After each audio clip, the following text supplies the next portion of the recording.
Robbing jannatga zanjirlar bilan sudralib ketayotgan qavmni ko'rib ajablandi deydi.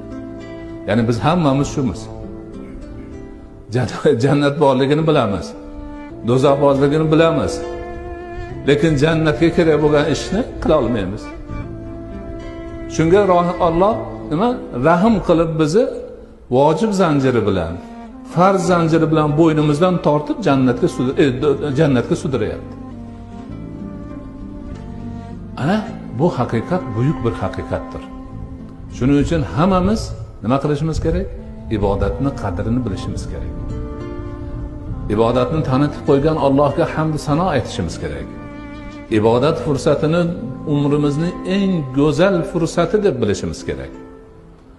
Ibodat bilan banda Allohga yaqinlashadi. Allohning roziligini topadi. Allohning muhabbatiga sazovor bo'ladi. Bundan ulug' narsa yo'q dunyoda. Bundan ulug' narsa yo'q dunyoda. Mana shu haqiqat hammamizni doimiy ravishda yodimizda bo'lishi kerak.